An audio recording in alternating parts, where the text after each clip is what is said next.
Mga kabambakester nation, ating alamin kung papaano naman ipinagdiriwang ang Valentine's na tinaguri ang Day of Love and Romance sa bansang Spain. Sa pamamagitan niya ni Bombo International News Correspondent Michael Yans at Daniela Simos. Kaugnay niya, narito ang special report na inihanda ni Bombo Aliza Eclarinal.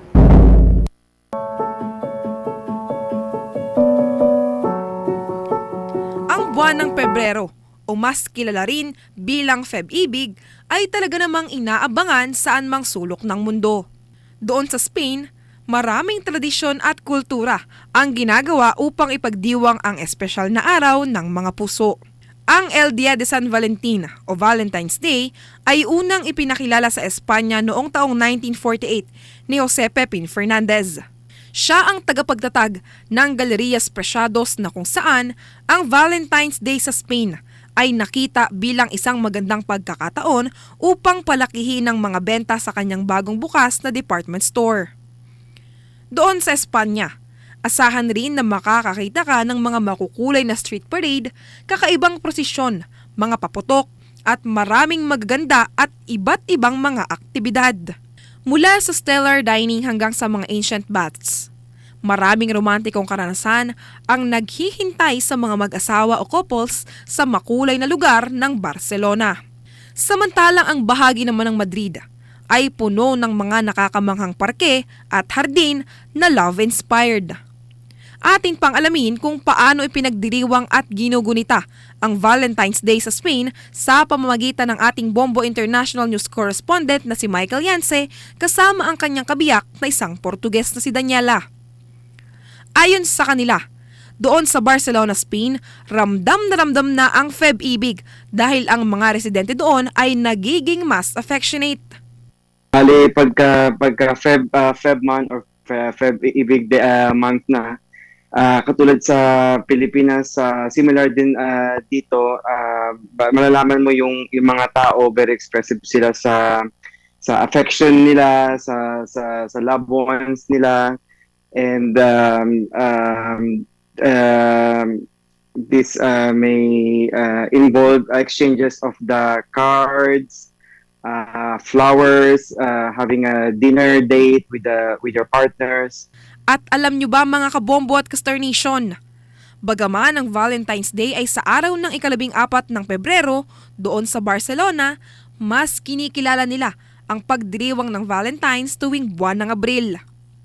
May tradisyon na ginagawa ang mga taga-Spain na kung saan ang babae ay magbibigay ng isang libro sa lalaki na talaga namang unique sa nasabing bansa kapag Valentine's Day. Dito medyo different style ang ang pag-celebrate nila. First of all, they don't celebrate yung February 14 as a Valentine's Day.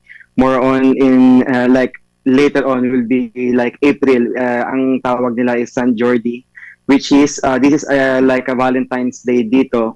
Mm-hmm. Ang ginagawa nila, yung babae nagbibigay ng book sa boyfriend nila or sa partner nila, and then yung guy naman ganun din magbibigay din ng flower in return. So exchange of book and flower at the same time.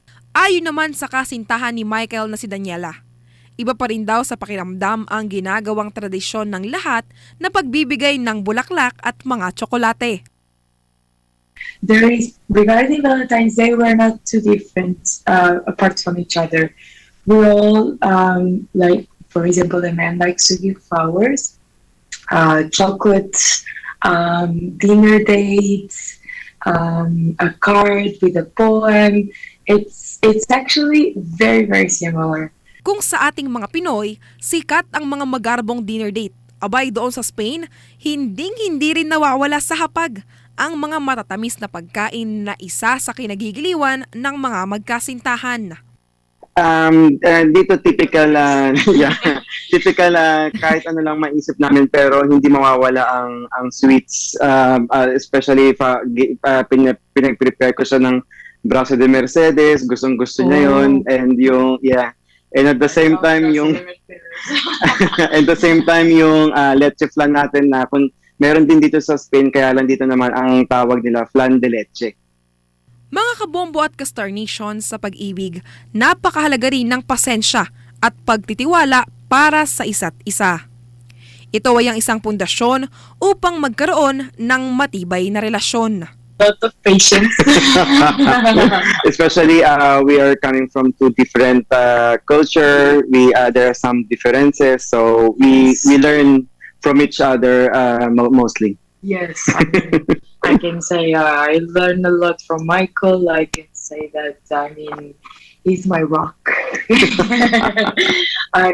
has a lot of patience to me. I have a lot of patience to him. I think that's the most important, is to love each other, to have a lot of patience. Kaugnay niyan, pakinggan natin ang pagbati ni Michael at Daniela ng Happy Valentine's Day. Maligayang araw ng mga puso. Feliz Dia de San Valentin. Valentine around the world. Valentine around the world. Keep tuning in to find out how Valentine is celebrated in other countries. Valentine around the world on Bombo Radio.